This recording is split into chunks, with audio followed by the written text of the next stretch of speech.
Netizen yang terhormat, apakah setelah memperoleh akta cerai dari pengadilan agama, seorang mantan suami boleh langsung nikah lagi secara resmi di KUA? Ternyata jawabannya adalah tidak boleh. Loh, dasarnya apa dan kenapa begitu? Oke, mari kita ulas. Dasarnya adalah surat edaran dari Dirjen Bimas Islam Kementerian Agama yang diterbitkan pada bulan Oktober tahun 2021. Jadi aturan ini sudah berjalan lebih dari 1 tahun. Ada 5 poin di sana yang diatur. Nah, salah satunya menyatakan bahwa mantan suami baru boleh menikah lagi setelah mantan istrinya selesai menjalani masa iddah. Nah, masa iddahnya kapan? Masa iddahnya dimulai sejak tanggal terbitnya akta cerai selama 90 hari. Mungkin Anda tidak menyangka, kenapa kok begitu? Masa iddah memang hanya untuk perempuan pada awalnya.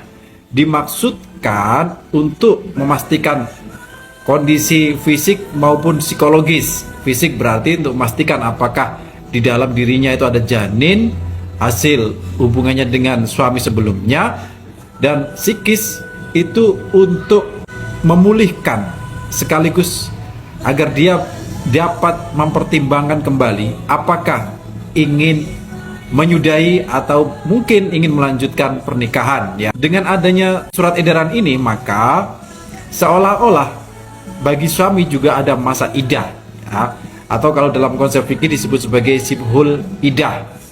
Nah, ini juga dimaksudkan agar si suami itu punya kesempatan yang cukup. Siapa tahu dia ingin kembali lagi dengan pasangan sebelumnya dan membesarkan anak-anak seperti dulu. Nah, cuma di sini timbul 2 penafsiran. Penafsiran pertama menyatakan bahwa aturan ini berlaku untuk semua jenis talak yang dijatuhkan oleh pengadilan agama dengan bukti berupa akta cerai. Nah, kita tahu pada umumnya ada 2 jenis talak, yaitu talak raj'i jika cerai itu diajukan oleh suami atau cerai talak, dan yang kedua adalah talak bain sugro jika cerai itu diajukan oleh pihak istri atau cerai gugat.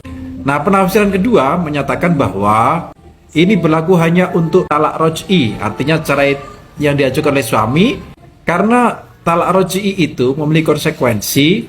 Jika si perempuan masih dalam masa iddah, maka mereka ini masih boleh untuk rujuk, untuk rukun kembali tanpa harus nikah ulang atau nikah dari nol lagi. Nah, di samping itu perlu Anda ketahui, seandainya Anda ingin menikah lagi dengan perempuan lain, yang harus Anda lakukan adalah mengajukan permohonan izin poligami ke pengadilan agama lebih dahulu. Kalau dikabulkan, barulah Anda boleh menikah dengan perempuan lain itu. Atau sebaliknya, jika Anda sudah terlanjur menikah dengan perempuan lain ketika si mantan istri masih dalam masa iddah, kemudian Anda ingin balikan lagi nih dengan mantan istri, maka Anda juga harus mengajukan permohonan izin poligami ke pengadilan agama untuk melindungi hak-hak istri, anak-anak, dan juga tentu untuk kebaikan si laki-laki itu sendiri. Jelas?